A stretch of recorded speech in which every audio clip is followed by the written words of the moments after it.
Muito bom. Então, é isso. Vamos começar a nossa aula de hoje com a correção dos exercícios das aulas 28, 29 e 30 de Geografia. Tá? Peço a vocês, então, que peguem aí seus cadernos do aluno para poder acompanhar essa correção. Alguns alunos também estão com dificuldade de entender o que acontece no Enem, né, nos simulados do Enem. A dona Amélia me pediu para conversar um pouquinho com vocês a respeito disso, tá? Peraí que eu acho que eu abri a aula errada aqui. Abri a aula de cultura medieval, nada a ver. Peraí. Paciência com o professor, gente. Tudo muito novo. Cachorro velho não aprende truque novo, né? Olha aqui, ó. Pronto, tá aqui.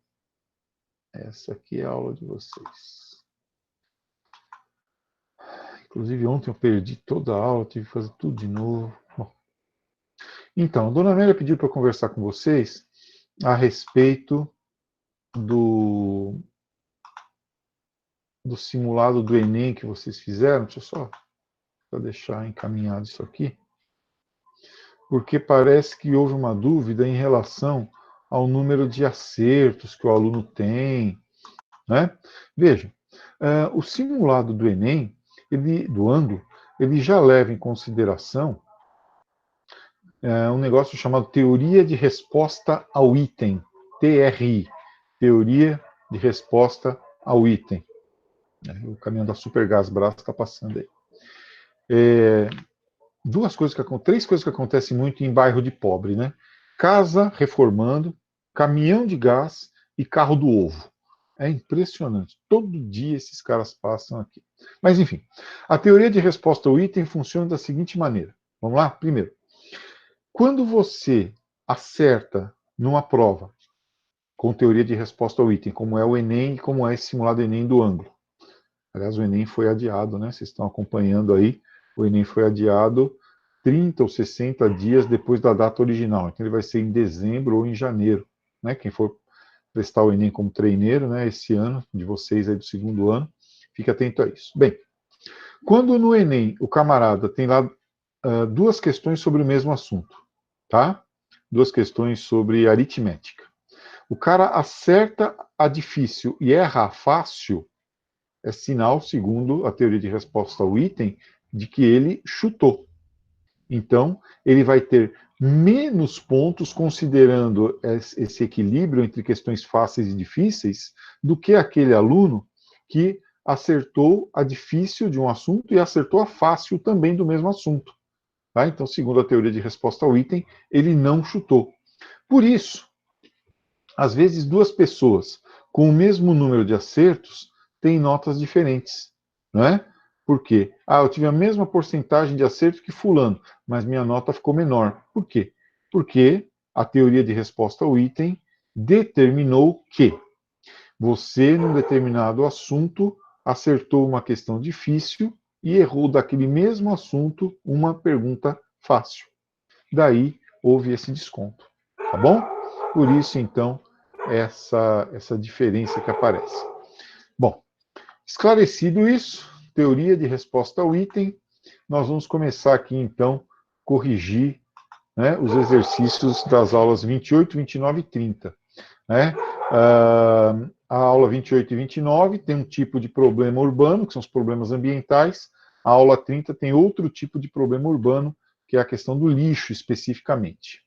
Essa questão aqui, ó, da aula número 28 e 29, é uma questão da ESPSEX, Escola Preparatória de Cadetes do Exército, fica lá em Campinas, tá? E também da AMAN, né? Academia Militar das Agulhas Negras, que fica em Resende, no Rio de Janeiro. E diz o seguinte: a metropolização, ó, então é um conceito que ele quer apresentar, né? É o conceito de metropolização. Resulta de uma intervenção humana extensa e profunda, tá? Então, ela é ao mesmo tempo extensa e ao mesmo tempo profunda, sobre a superfície da Terra. uma vez que implica alterações significativas, vamos lá, alterações significativas na paisagem e na qualidade de vida da população urbana. Entre os impactos ambientais causados pela intervenção humana no ambiente urbano, pode-se destacar. A gente já pôs aqui, né, ó, a 2 e a 3 aqui estão corretas, mas vamos ver por quê, né? A 1 e a 4 não. Primeiro, a formação de ilhas de calor na periferia das grandes cidades. Ó, já está errado.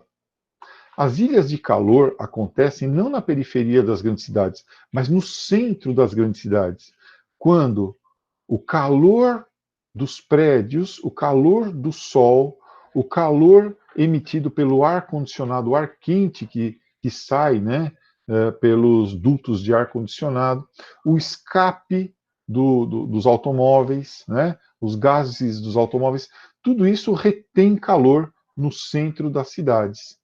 Tá? A falta de cobertura verde, a cobertura asfáltica forma uma ilha de calor. Ela absorve o calor, ela não devolve o calor para a atmosfera. É o fenômeno da ilha de calor. Quando nós vamos daqui para São Paulo, por exemplo, claramente nós temos um aumento da temperatura. A gente sente isso, né? Você está no trem, você entra aqui em Ribeirão, quando você desce lá na estação Brás ou no metrô, enfim, você sente que esquentou. Ou quando você está de carro, né? Quando a gente está voltando de São Paulo, de São Caetano, Santo André, aqui para Ribeirão Pires, quando a gente passa ali pelo Ródia, né? Duas coisas acontecem. A gente sente um fresquinho maior e o rádio do carro para de funcionar. Então, são essas duas coisas, né, que nós temos aí comprovando a ilha de calor no centro da cidade e não na periferia. Então, aqui já está errado, né? E depois a número 4, o aumento do efeito estufa, que é aquele momento em que o calor entra, mas não consegue sair, porque ele fica retido pela cobertura gerada pelo gás carbônico, né, que é emitido pelos carros no centro das cidades, tá? Gerado pelo movimento de ar da zona rural para a zona urbana. Não, pessoal, não é isso que acontece, não, hein? Efeito estufa é dentro da própria cidade, tá? Então, o calor entrou de manhã, aconteceram as emissões de gás carbônico e o calor que entrou não consegue sair, tá? Então, é um fenômeno claramente urbano, não tem relação com zona rural. Por isso, a 2 e a 3 são verdadeiras. Ó. A maior ocorrência de chuvas torrenciais nas metrópoles em relação às áreas adjacentes é devido à grande quantidade de material particulado em suspensão, favorecendo a condensação da água na atmosfera, certinho, tá? Então é o que acontece no final do ano, né? Em determinados momentos. E essa água tem o problema de também não ser escoada, né? A taxa de escoamento é muito pequena. 3. A grande poluição do ar e a consequente intensificação dos problemas respiratórios. Isso acontece bastante na época do inverno, né, a época que nós vamos entrar agora. O tempo fica seco, em áreas que não tem cobertura verde, assim como o Ribeirão Pires, né, em que temos muita poluição, há muito material particulado, muita poluição, os problemas respiratórios se agravam, tá? O fenômeno que proporciona isso também é a inversão térmica. Inversão térmica é o seguinte: a inversão térmica acontece. Só um minutinho, gente, eu vou fechar a porta aqui do escritório.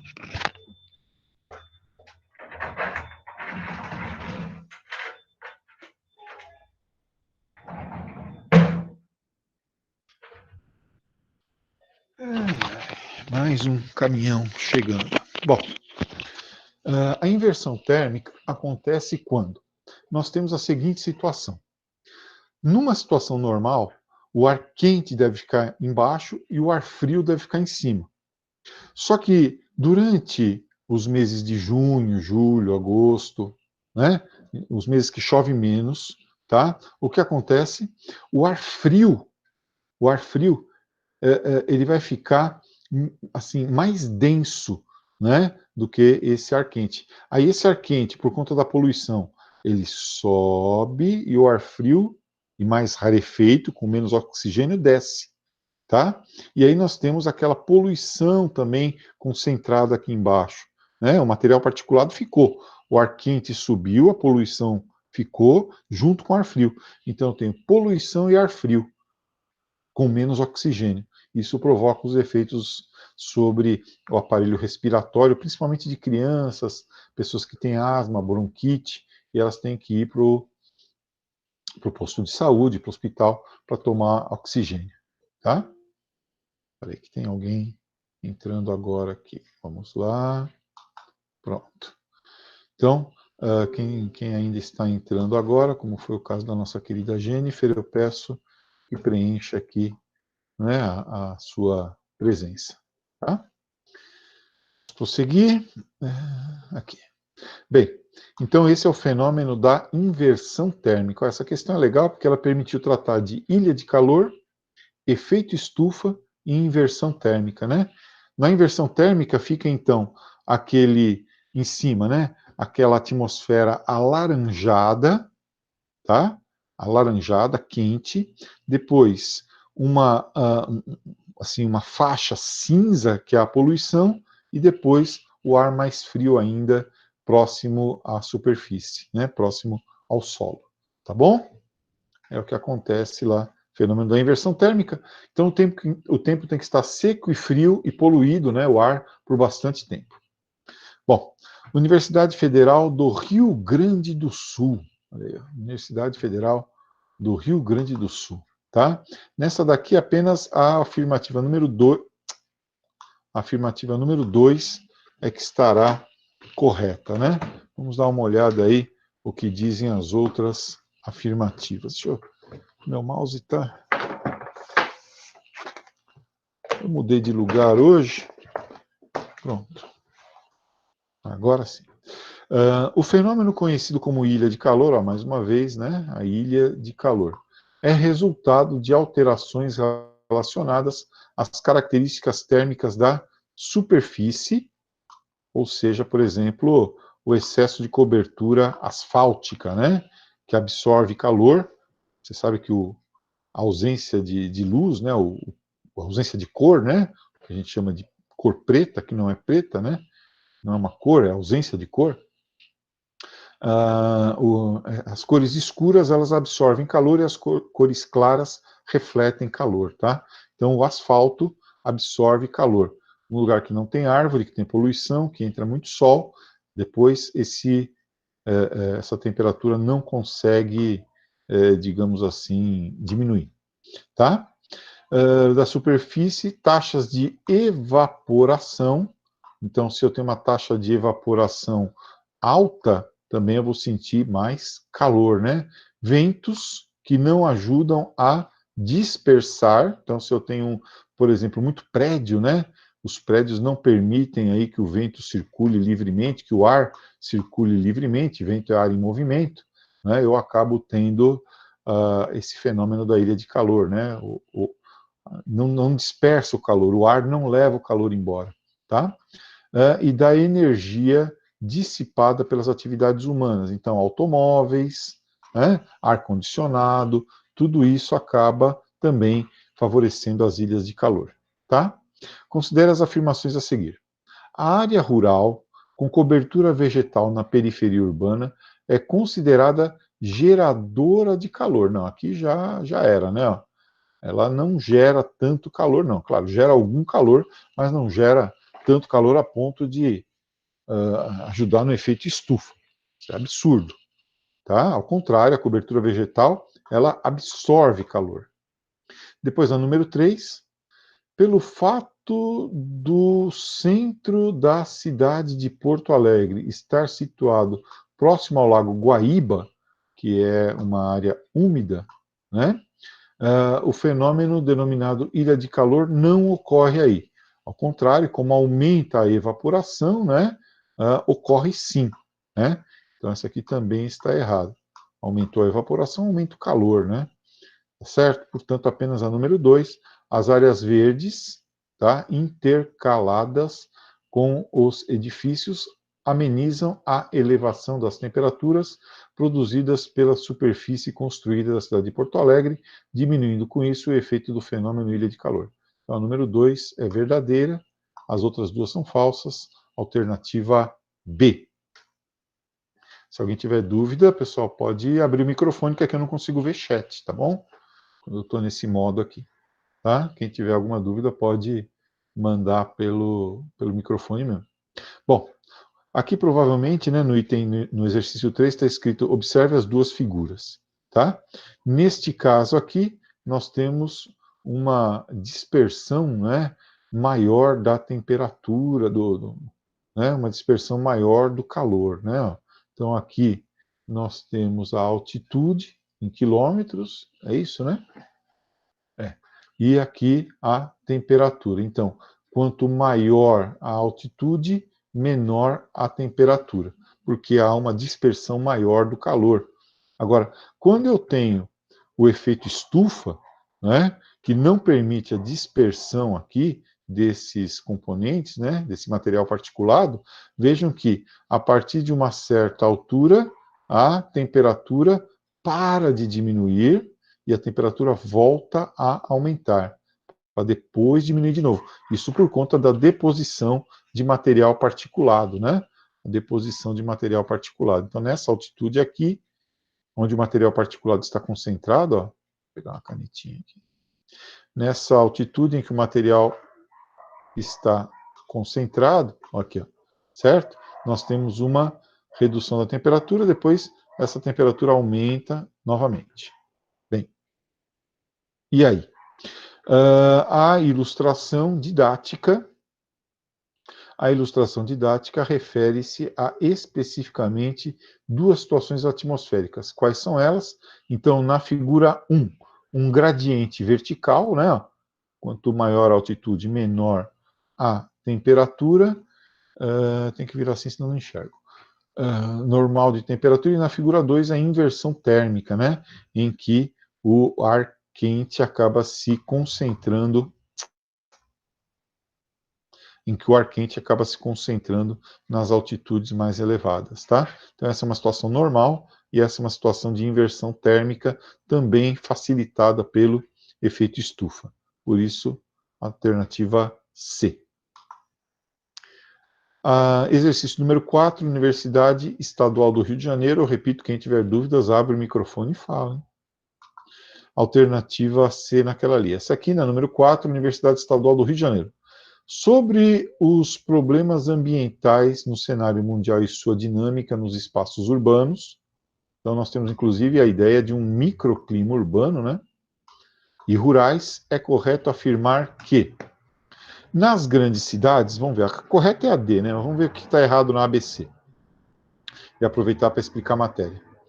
Nas grandes cidades, a ilha de calor agrava a concentração de poluentes na atmosfera, dificultando a circulação de ar e provocando problemas de saúde, especialmente no inverno. Não. Veja, no inverno, pessoal, torna de ser, né? No inverno, vocês devem associar a inversão térmica. Ilha de calor, ela acontece, claro, em toda a época do ano, mas principalmente no verão, quando aumenta a evaporação, né? Quer dizer, quando aumenta a quantidade de vapor d'água na atmosfera, tá? Então, ilha de calor tem que ser associada mais a verão e inversão térmica tem que ser associada mais a inverno. Em geral, na média, é claro que em certas condições específicas pode não acontecer assim, tá? Bom, então por isso essa aqui não cabe, né? Os países subdesenvolvidos são os principais responsáveis pela maior parte dos gases tóxicos. Não, já era. São os países desenvolvidos, né? Os grandes responsáveis pelas emissões de gases tóxicos, principalmente Estados Unidos, China, Alemanha, Japão, porque tem a sua matriz energética fortemente apoiada em combustíveis fósseis, principalmente o petróleo e o carvão mineral, que na sua queima geram muita poluição. C. No campo, a monocultura as monoculturas fizeram com que a utilização de inseticidas no combate a pragas favorecesse a diminuição de predadores naturais, provocando desequilíbrio na cadeia alimentar. Contudo, esse modelo agrícola minimiza a incidência de erosão. Não há relação entre o uso de pesticida e erosão. Tá? Embora essa alternativa também não tenha nada a ver com o assunto, né? Não há essa relação entre o uso de pesticida e redução de erosão, não. Tá? O que há, inclusive, é a contaminação do solo por conta, e da água, por conta, e do alimento, e de quem consome o alimento, por conta desses pesticidas. A correta é a D, né? Fenômeno da chuva ácida. Ó. Chuva ácida, outro fenômeno que a gente tem que pensar um pouquinho. A chuva ácida acontece quando? Prestem atenção. Nós temos uma emissão poluente de gás carbônico ou de enxofre nas siderúrgicas, e essa poluição, esse gás, se mistura nas nuvens com o vapor d'água, tá? Então, quando você junta, por exemplo, enxofre com água, você tem ácido sulfúrico. Quando você junta gás carbônico com água, você tem ácido carbônico. E aí? Formam-se as nuvens então ácidas. Essas nuvens podem precipitar no próprio lugar em que elas se formaram, ou elas são levadas pelo vento e precipitam em outro lugar, tá? Claro, em baixa concentração, mas acaba acontecendo isso, né? Acaba acontecendo essa precipitação ácida aí. Ela pode, então, prejudicar as construções, os automóveis, contaminar o lençol freático, né? Ela traz várias consequências, tá bom? Vamos lá. As chuvas ácidas relacionadas à emissão de poluentes, especificamente pelas atividades industriais, isso. Siderurgia, geração de energia em usinas termoelétricas. Como na atmosfera não há barreira entre uma região e outra, também é verdade, é comum que os poluentes emitidos numa cidade provoquem chuva ácida em regiões vizinhas. Por exemplo, a chuva ácida gerada em Detroit, Chicago, Nova York, lá nos Estados Unidos, ela precipita sobre a Europa, sobre a Alemanha, inclusive acabou com a Floresta Negra lá na Alemanha, né? A Floresta Negra virou praticamente seu nome de bolo. Então, nós temos essa problemática do deslocamento. A poluição é gerada num lugar e precipita no outro. Isso leva também a uma reflexão a respeito da necessidade do entendimento de que a questão ambiental é uma questão global, não é uma preocupação só dos Estados Unidos ou só da Europa. Não adianta o europeu cuidar da questão ambiental se o norte-americano, o estadunidense não cuida, tá? É tudo um planeta só, né? Ok? Bom, no Brasil, as chuvas ácidas provocaram muitos danos na Mata Atlântica, né? Principalmente a chuva ácida provocada ali pela deposição de material da Cosipa, do complexo petroquímico de Cubatão, também do complexo petroquímico aqui de Capuava, pertinho da gente, né? Tá? Mata Atlântica da Serra do Mar entre as décadas de 70 e 80, aí as fábricas começaram a colocar filtro, etc., deu uma amenizada nisso. Bom, aqui nós temos um mapa das chuvas ácidas, né? Aqui nós temos um mapa que mostra as áreas principais de concentração de chuva ácida, tá? Então, a resposta aqui é chuva ácida. Ó, vamos tentar identificar alguma dessas áreas importantes? Costa leste dos Estados Unidos, né? Então, a região lá do Rust Belt, né? Do Cinturão da Ferrugem. Sudeste aqui do Brasil, Rio de Janeiro, São Paulo, Minas Gerais até o Rio Grande do Sul. Cidade do México. Europa Ocidental, olha a Europa Ocidental, ó. Então, toda aquela industrialização, toda aquela energia gerada por carvão mineral. África do Sul, que também gera muita energia com carvão mineral. Mas, professor, o Brasil aqui ó, usa matriz hidrelétrica, mas tem siderúrgica, petroquímica, descarga de automóvel. China, olha a China, que absurdo. China, grande poluidora. Da mesma forma, o Japão, né? Ó, sudeste da Austrália, tá? Onde fica ali a capital. né, Canberra, Sydney, Melbourne, né, que ficam nessa região. Então, essas são as áreas mais importantes onde ocorre a deposição ácida, a precipitação ácida, com a combinação de poluentes com o vapor d'água das nuvens. Tá? Exercício 5. O exercício 6 nos traz o seguinte, alternativa A correta, né? O crescimento precipitado das cidades, precipitado quer dizer rápido, sem planejamento, sem que houvesse a possibilidade da absorção das pessoas que vieram do campo para as cidades de uma forma digna e estruturada. Em decorrência do acelerado desenvolvimento tecnológico da segunda metade do século XX, produziu um espaço urbano cada vez mais fragmentado, né? Aquela história também que nós vimos ontem da segregação socioespacial, né? Caracterizado pela desigualdade, olha aqui, ó, segregação socioespacial, o bairro do rico, o bairro do pobre, né? A favela, Alphaville, Alfavela, né? O subemprego e a submoradia, além da violência e graves problemas ambientais, enchente, chuva ácida, ilha de calor, enfim, inversão térmica. Sobre os problemas socioambientais nos espaços urbanos industriais, é correto afirmar que já vamos direto para A, né? Olha lá. Os resíduos domésticos, lixo, e industriais, aliados aos numerosos espaços marginalizados, favelas, cortiços e centros degradados, problemas de transporte, porque o emprego está longe da casa da pessoa, poluição da água e do solo por conta dos esgotos jogados a céu aberto e também por conta dos esgotos que têm como destinação os rios, bem como os conflitos sociais, né? Conflito social, pessoal, vai desde, sei lá, a necessidade de conseguir reocupar o centro da cidade, gentrificar o centro de uma cidade como São Paulo, como conflitos sociais em função da disputa por moradia, os movimentos pró-moradia, né, essas coisas, tá? Até participar de pancadão, poder ou não fazer pancadão, né? 5.000 pessoas em pancadões por aí, de vez em quando a polícia vai lá, mata alguns e tal, né? Enfim, nós temos problemas sérios aí, tá? São grandes desafios das cidades na atualidade, né? Então, fazer chegar infraestrutura, lazer, cultura, tá? Oportunidade de emprego, transporte de qualidade, é um dos grandes problemas aí. São os grandes problemas sociais que nós encontramos nas cidades, tá? Bom, então esses são os exercícios da aula número 29, 28 e 29.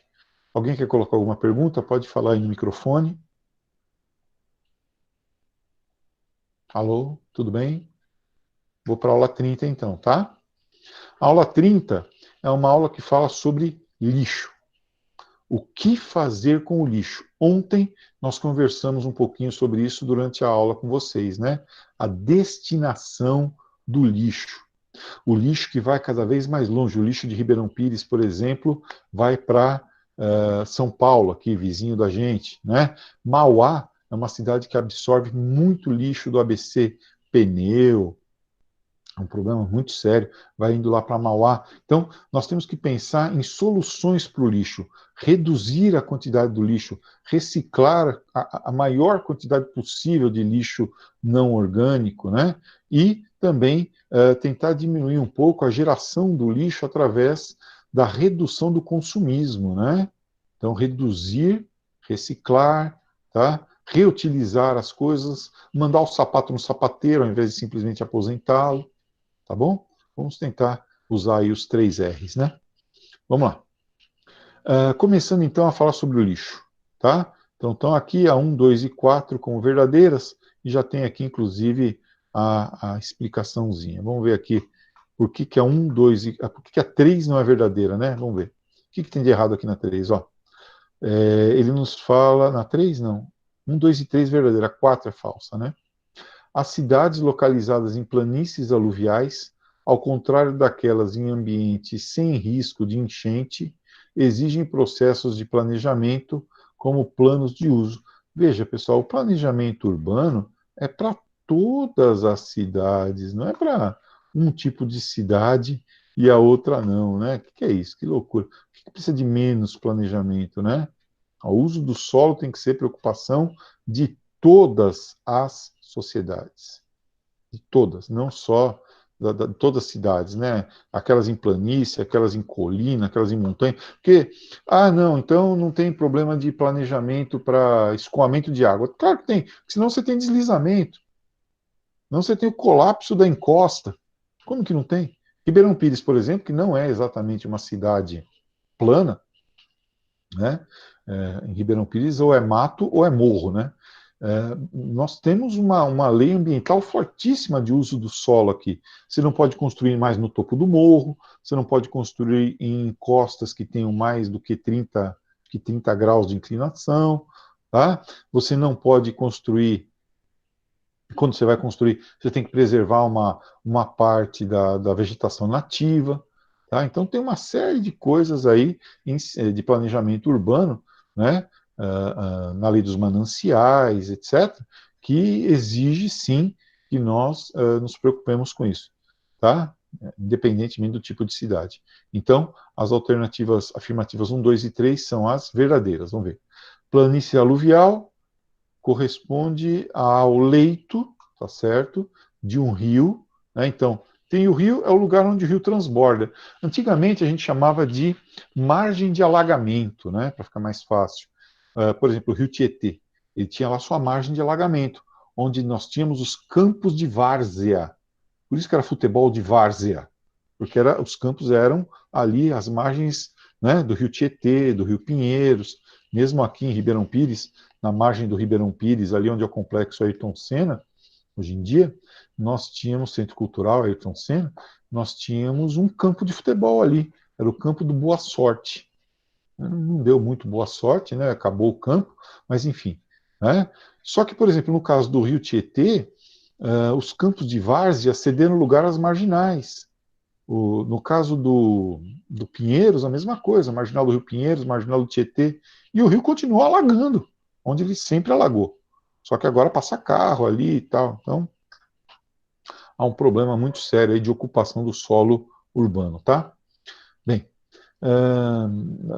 de um rio e sazonalmente, quer dizer, em algumas épocas do ano, a sua área é ocupada aí, tá? Pelas águas fluviais, tá? Então chove e enche. O B2. O estabelecimento de áreas urbanas em ambientes de planície aluvial acarreta sérios problemas sociais devido aos efeitos negativos das inundações. Isso aqui é óbvio, né? Ontem nós falávamos sobre o Jardim Pantanal, por exemplo, que teve que ser derrubado por conta de estar abaixo da calha do rio. Aí vai encher mesmo, tá? E aí vai provocar inundação. 3. A 3. No planejamento do uso do solo nas planícies aluviais, as planícies de alagamento, é necessário considerar a susceptibilidade da contaminação do lençol freático. Claro, se você joga esgoto lá, né, o esgoto pelo córrego chega no rio, contamina o solo, e a água, pois nesses ambientes nesses ambientes ele se encontra mais próximo da superfície, evidente, né? O lençol freático está pertinho do rio, está logo abaixo do rio. Então ele vai ser contaminado, sim. Por isso, 1, 2 e 3 verdadeiras, a 4, evidentemente, falsa. Tá? Questão número 2 da aula número 30 nos fala sobre coleta seletiva. Vejam como a coleta seletiva no Brasil vai aumentando, né? Olha que beleza. Né? Por que isso? Porque o brasileiro é um cara consciente da questão ambiental? Não, porque o brasileiro é um cara miseravelmente pobre, né? Então, muita gente vive de coleta seletiva no Brasil. Catador de latinha. Experimenta jogar uma latinha na rua e voltar dali 1 hora. Ela já não vai estar mais lá. Alguém já catou, levou embora. Tá? Além disso, nós temos as cooperativas, né? Que agora também estão aí juntando esses catadores, né? Esses garimpeiros urbanos, para que eles possam atuar de uma forma conjunta e conseguir um valor maior pelo seu produto e ter condições de segurança, de higiene mais adequadas para o seu trabalho. Bom, Depois, aqui embaixo, percentual do total dos 443 municípios brasileiros por região que mantém coleta seletiva de lixo sólido, valores de 2010, né? Então, quem mais coleta, né? Ó, esse aqui é o norte do Brasil, né? Esse aqui é o centro-oeste, tá? Não, esse aqui é o nordeste, desculpa, o norte, esse bem pequenininho aqui, esse 1% aqui, tá? Depois o sul do Brasil e o sudeste, né? O sudeste é quem vai fazer aí o maior volume, né, de coleta seletiva. Com base nas informações fornecidas e seus conhecimentos sobre a dinâmica do lixo sólido no Brasil, é correto afirmar que a coleta seletiva mais do que dobrou entre 2006 e 2008. Não, ela não dobrou, né? Não mais do que dobrou entre 6 e 8. Tá? Devido ao surgimento de usinas de compostagem, região sul e norte, o norte tem 1% aqui, né? Então, essa aqui não serve por vários motivos. B, dobrou entre 4 e 6, devido 4 e 6, 4 e 6, não dobrou, né? Senão essa daqui, essa coluna teria que ficar muito maior, né? De 237 teria que passar para 474, acho que é isso. Né? E não foi o que aconteceu, tá? Passou para 300 e pouco. Então aqui já inviabilizou a alternativa. Mais do que quintuplicou, aí sim, né, desde o início até 2010, devido à possibilidade de reciclagem de vários materiais, o sul e sudeste são as regiões mais atendidas. Então é só saber ler o gráfico, né, que você consegue chegar na conclusão de que a C é a mais correta, tá? Triplicou de 94 a 99, não triplicou. Dobrou de 94 a 2002. 80 para 160, mais do que dobrou, né? Não, de 94, isso. Até 2004, tá. Devido à instalação de cooperativas de reciclagem, sendo que a região Nordeste são as mais atendidas. Não, né? A Nordeste está aqui, ó, não é a mais atendida, não. Tá? Então, nos leva direto para a alternativa C. Ufa! Questão número 3. Um dos grandes problemas da atualidade é a produção de lixo. Poxa, não diga. Analise as proposições que representam. Vou pegar uma canetuca. Cadê a caneta? Aqui. Analise as proposições que representam a redução de impactos ambientais. Reduzir impactos ambientais. Todas estão corretas, né? Então, vamos aprender. 1. Aumentar o tempo de obsolescência programada. Olha que legal esse conceito. Obsolescência programada. O tempo que você usa um determinado produto. Os produtos têm um tempo de duração cada vez mais curto para te forçar a comprar outro. Você teria que aumentar o tempo de uso do produto, tá? Aumentar o tempo, reduzir a obsolescência programada, para que a quantidade de lixo fosse menor. Veja quantos celulares você tem na tua casa, veja quantas baterias de celular, quantos fones de ouvido. Outro dia eu fiz uma limpeza aqui, carregadores de celular, foi um monte jogado fora, tá? Um monte. Isso tudo é lixo, né? Lixo eletrônico, inclusive, que produz uma contaminação absurda no solo. 2. Aumentar o uso do correio eletrônico, né? Porque você utiliza menos papel, né? Utilizando aí menos papel em cartas, memorandos, etc. Isso é verdade, né? Quanto menos papel você usar, melhor. A tendência, por exemplo, é que as apostilas físicas desapareçam, que o suporte eletrônico substitua o suporte físico, o tablet, o Kindle, por exemplo, né? Com o livro lá que você livro eletrônico, você paga 3, 4 reais num livro, descarrega o livro no seu Kindle, você tem lá uma biblioteca inteira, fininha, sem ter que usar tanto papel. Terceira, facilitar e estimular a prática dos brechós. Quem não gosta de um brechó, né? Você vai lá, compra roupas seminovas, né? Por um preço baixíssimo, aumentando o reaproveitamento de roupas e objetos de utilidade doméstica, né? No History passa um programa chamado Quem Dá Mais, em que as pessoas leiloam objetos deixados em depósitos, né? Depois elas vão revender isso aí nas suas lojas. Decoração, alongando assim a vida útil desses produtos. Aumentar a reciclagem de latas, vidros e outros materiais, óbvio, né? Reciclagem é fundamental. E reaproveitar água de reuso. Água de reuso. Por exemplo, pessoal, não só a água da chuva, mas, por exemplo, a água da máquina de lavar roupa. Você usa para lavar o quintal. Recolhe aquela água e usa para lavar quintal, por exemplo.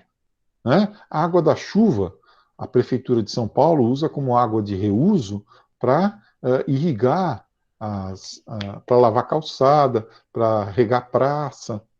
E aí você não precisa nem potabilizar aquela água. Tá? Então, aproveitar essa água, captar essa água, né, e reaproveitá-la. Reaproveite a água da máquina de lavar roupa, você vai ficar surpreso a quantidade de água que é jogado fora. Tá? Então, todas corretas, alternativa E. Bem, agora eu vou pedir a vocês que peguem seus cadernos de história, por favor. Né? Vamos aí pegar os caderninhos de história para que a gente possa trabalhar um pouco. Deixa eu ver se eu posso ler aqui.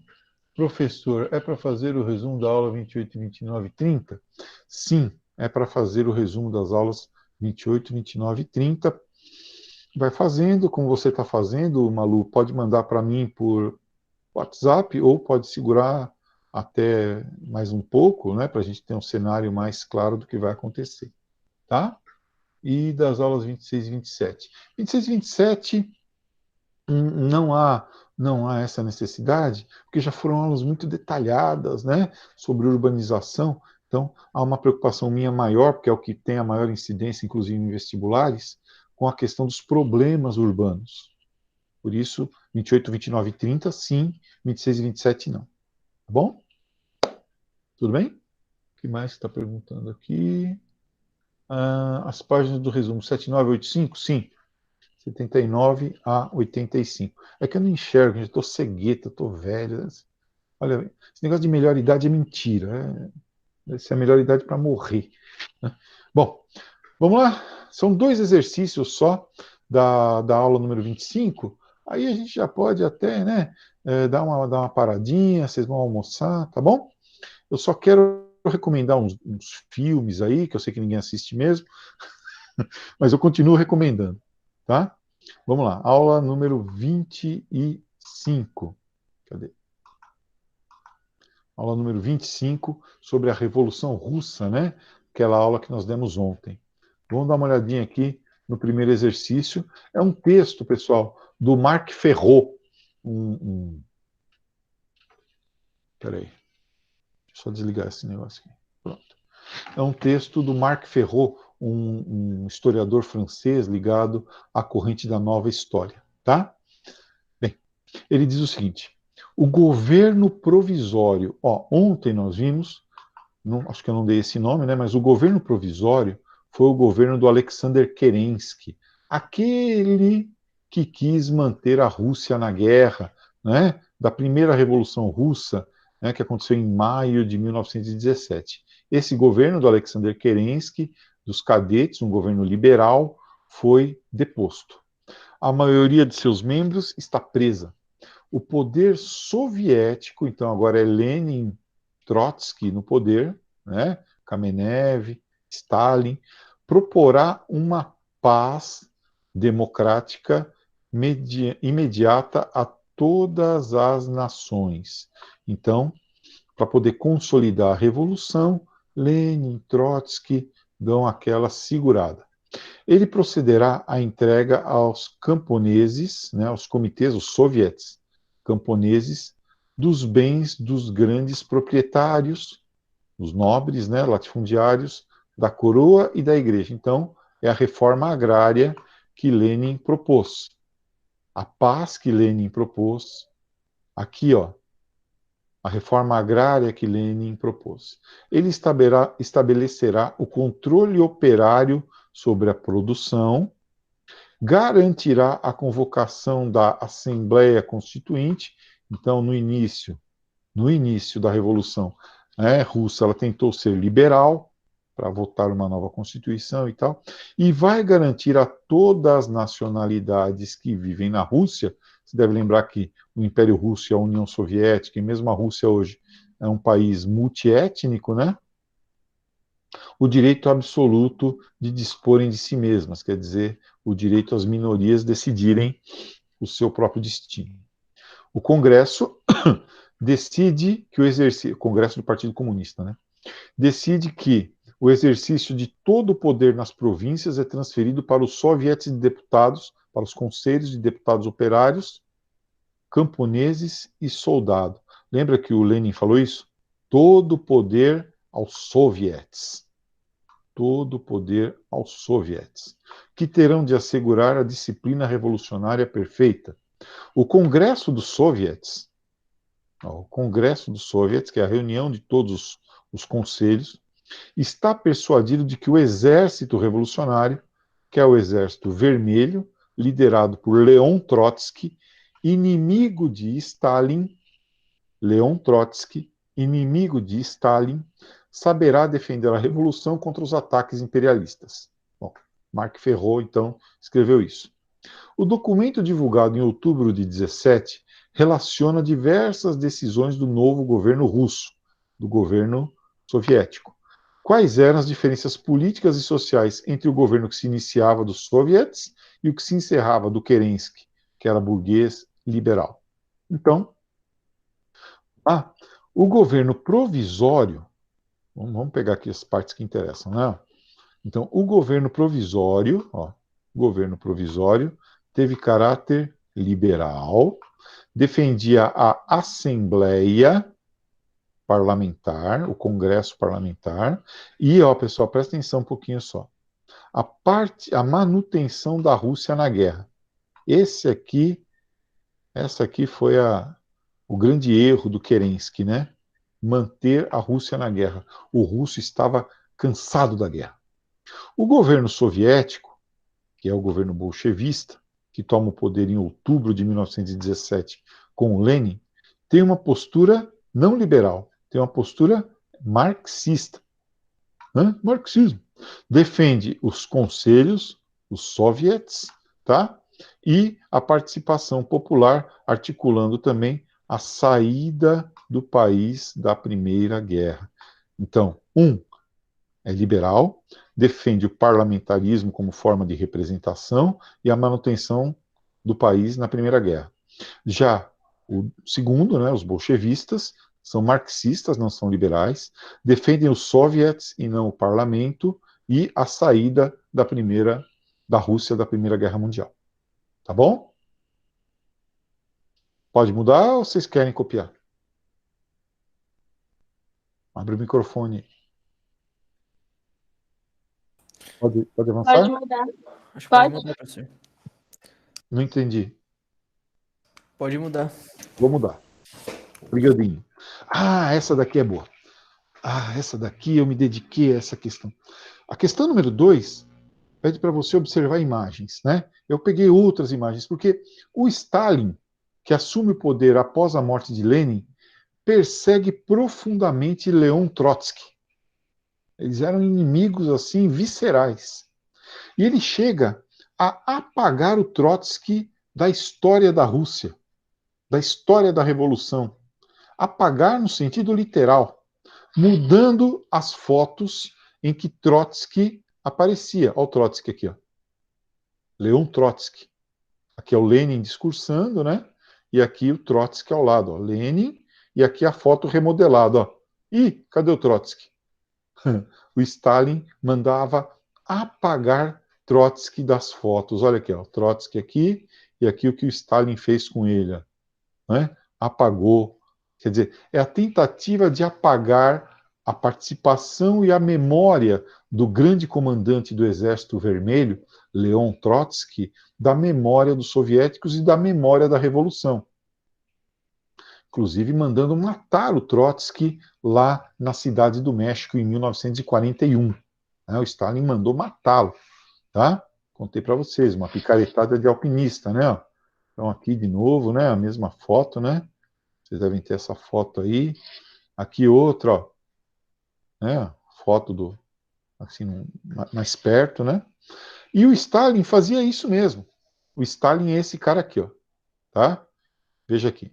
Aqui ele está com 4 pessoas, né? Aqui é o Kamenev, aqui é o Zinoviev e aqui é o Bukharin. Quando ele brigou com o Bukharin, brigou para Stalin significa mandou matar. Ele mandou tirar o cara da foto, tirou o Bukharin da foto.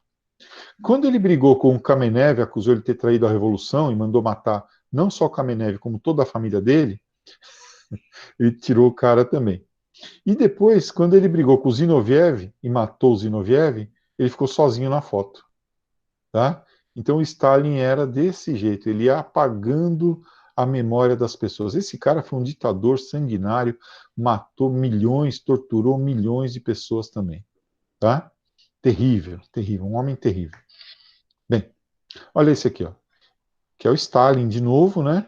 Esse cara aqui é Félix Dzerzhinsky, chamado de o anão sanguinário, né? Simpático.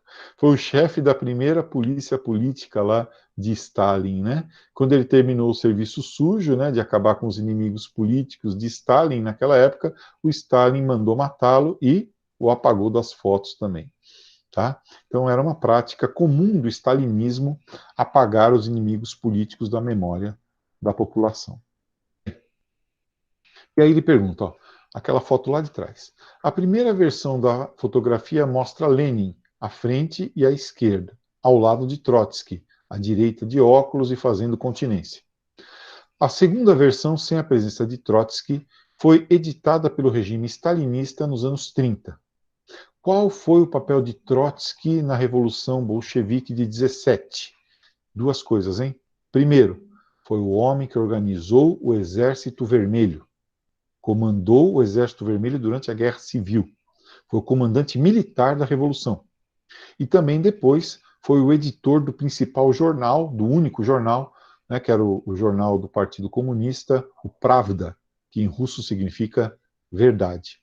O projeto revolucionário dele era o da Revolução Permanente, tá? Revolução Permanente. Ou ele dizia, ou o mundo todo será comunista, ou nenhum país será, tá? Então, líder do Exército Vermelho, líder militar da Revolução, né? Aqui, ó. Trotsky foi o líder do Exército Vermelho, tá? E o seu projeto era, assim, marxista, evidentemente, todos eram marxistas, né? Mas expandir, exportar a revolução para todos os outros países, tá? Bem, depois já é uma pergunta que nos coloca por que o Stalin fazia aquilo. Além do Stalin ser um psicopata, né, um louco, certo?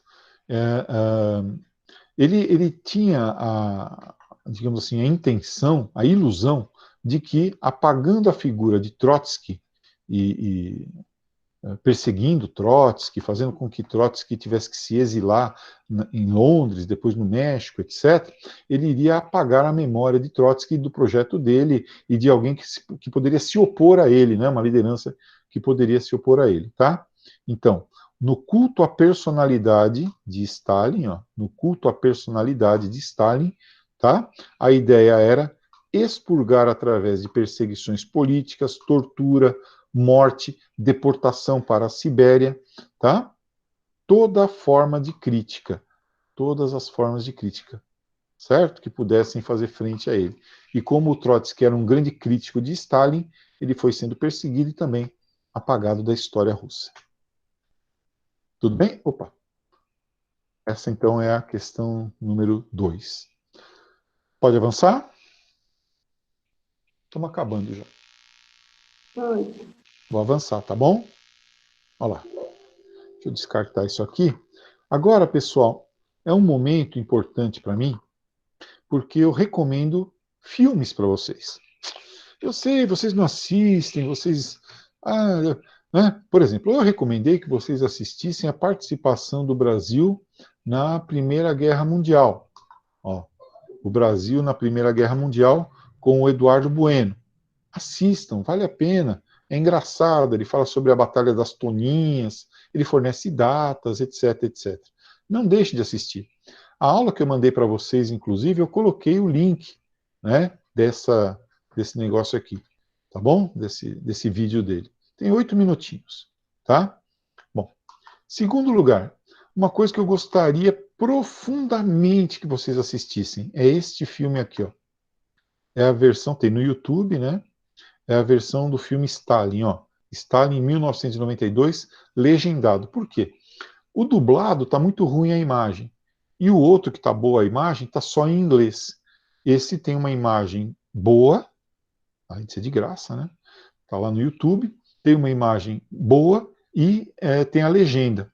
E o legal desse filme, Stalin, é que ele é muito fiel, ele é muito fiel a, digamos assim, os fatos históricos que aconteceram naquela época, né? Inclusive ele mistura imagens da própria época, né? Quer ver?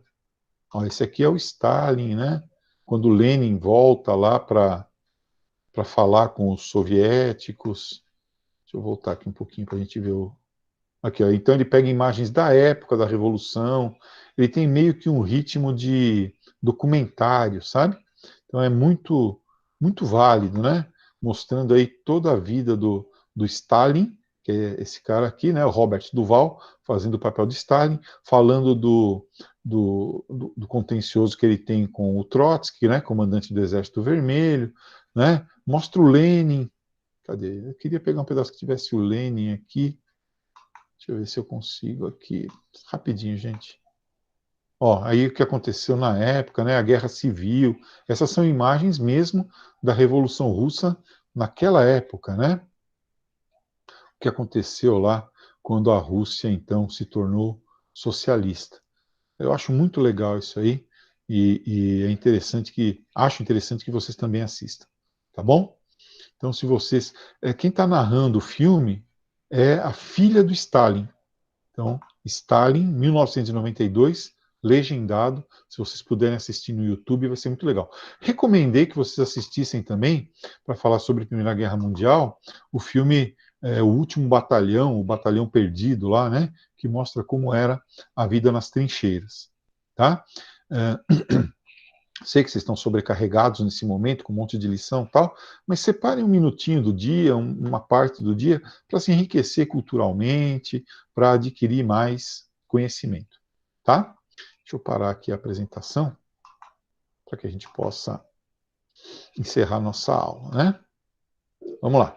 Ó, pessoal, agora para enxergar isso aqui, ó, professor. Ih, rapaz, para enxergar.